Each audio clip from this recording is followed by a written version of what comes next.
Selamat pagi Sobat Tani Gayeng. Hari ini bersama kami tim media Gayeng, saya Novi Ele Rahmawati. Pagi ini kita sudah bersama dengan Pak Sugeng Haryadi. Selamat pagi Pak. Selamat pagi Mbak.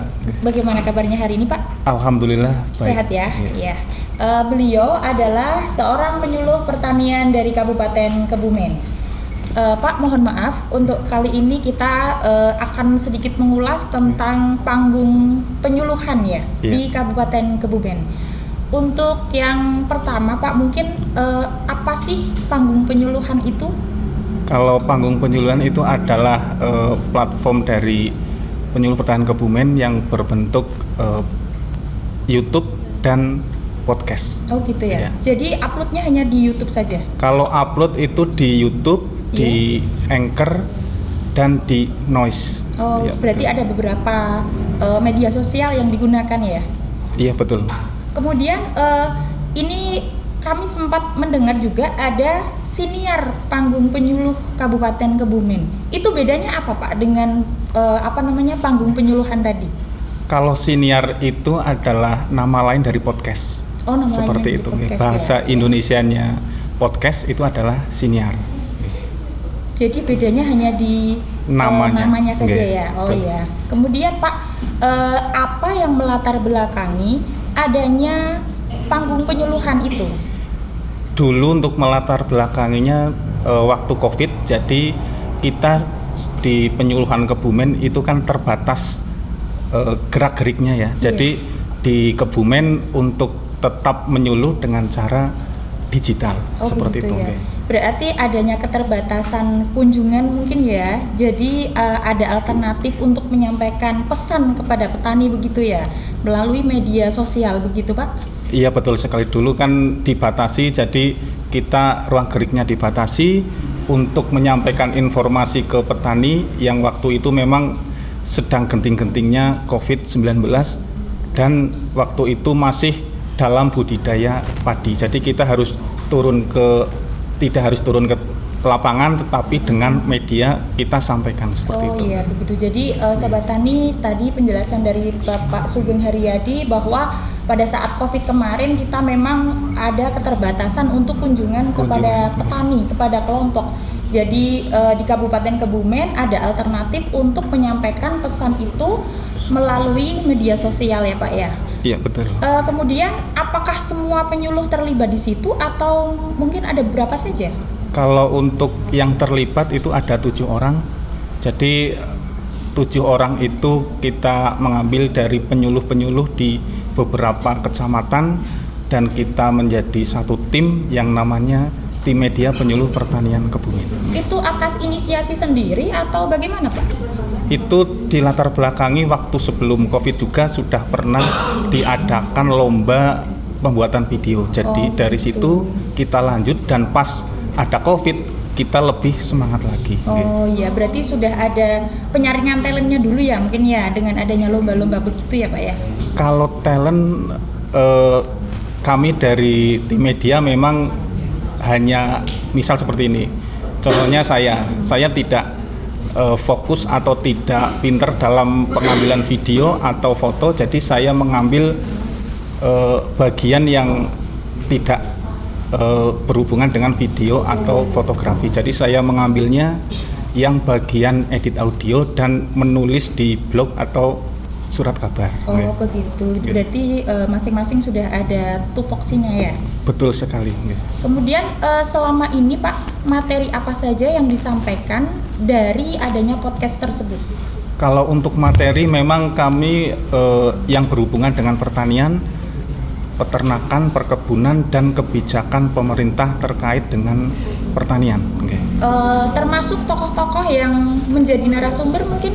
Kalau untuk tokoh yang menjadi narasumber, yang pertama kami pernah mewawancarai Bupati, Kapusluh, terus dari Kementerian Pertanian dan tokoh-tokoh di provinsi seperti itu.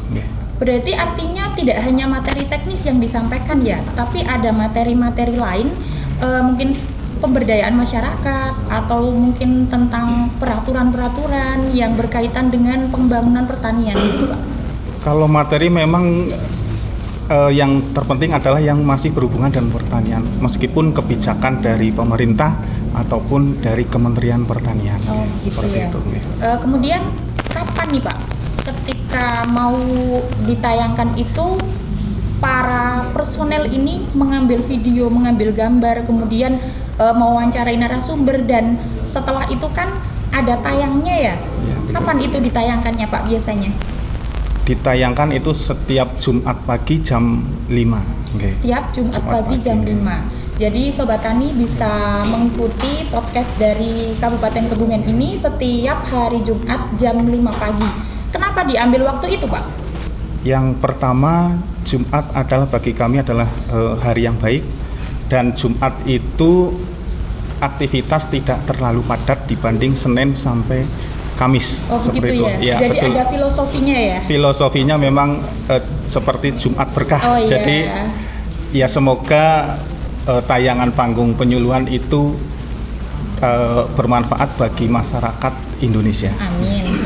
Berarti Jumat berkah itu tidak hanya berupa makanan ya Sobat Tani, tetapi bisa berupa informasi dan pengetahuan yang kita dapatkan dari tim media Kabupaten Kebumen ini. Kemudian Pak, bagaimana respon masyarakat terutama di Kabupaten Kebumen sendiri terhadap adanya panggung penyuluhan?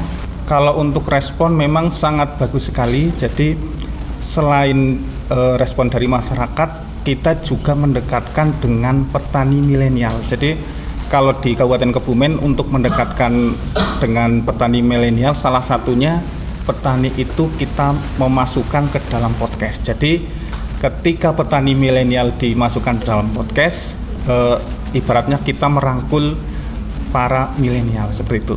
Berarti dijadikan salah satu narasumber gitu ya? Betul. Oh, ya. Iya. Jadi ternyata dengan adanya podcast ini memberikan dampak yang luar biasa, dan itu juga berlaku untuk petani-petani milenial dan para anak muda yang tergerak hatinya di bidang pertanian, gitu ya Pak Sugeng ya? Kemudian Pak, apa sih harapan ke depan dengan adanya podcast di Kabupaten Kebumen ini? Kalau harapannya memang yaitu tadi bermanfaat untuk masyarakat, dan kami berharap bahwa podcast ini bukan hanya untuk penyuluh Kebumen, jadi untuk penyuluh se-Indonesia, karena sekarang adalah eranya digital. Gitu ya? Kalau hanya kita ajang sana ke kelompok dengan langsung, itu paling tidak dengan adanya podcast menambah informasi yang disampaikan kepada petani seperti itu. Jadi semacam pesan yang selalu bisa diingat ya, karena Betul. Ini sifatnya kan bisa ditayangkan berulang-ulang melalui media sosial ya. Jadi Sobat Tani Gayeng, harapan dari tim media Kabupaten Kebumen ini ternyata tidak hanya untuk penyuluh dan petani di Kabupaten Kebumen sendiri, tapi untuk masyarakat Jawa Tengah juga, baik itu penyuluh maupun ke petani. Yang terakhir Pak, closing statement mungkin ya dari Pak Sugeng kepada pemirsa Sobat Tani Gayeng, apa nih closing statementnya? Yang pertama, sebagai penyuluh ya, karena ini dari penyuluh, tetap semangat untuk menginformasikan informasi di bidang pertanian melalui digital, bisa YouTube, Anchor, dan kalau sekarang ini zamannya noise. Jadi kami di Kebumen pun sekarang sudah masuk ke noise, jadi audio yang di Indonesia. Oh iya, terima kasih Pak Sugeng atas penjelasannya, atas informasinya. Mungkin ini sangat bermanfaat ya buat kita semua, khususnya untuk penyuluh dan petani di Jawa Tengah. Terima kasih banyak Pak Sugeng Haryadi ya, sama-sama. Atas waktunya, atas informasinya. Mungkin kita bisa bertemu lagi di lain kesempatan. Demikian Sobat Tani Gayeng, hari ini kita sudah mendapatkan banyak informasi dari Bapak Sugeng Haryadi terkait dengan panggung penyuluhan dan siniar penyuluh Kabupaten Kebumen. Sampai bertemu lagi di tim media Gayeng bersama saya Novi Eli Rahmawati. Sampai jumpa.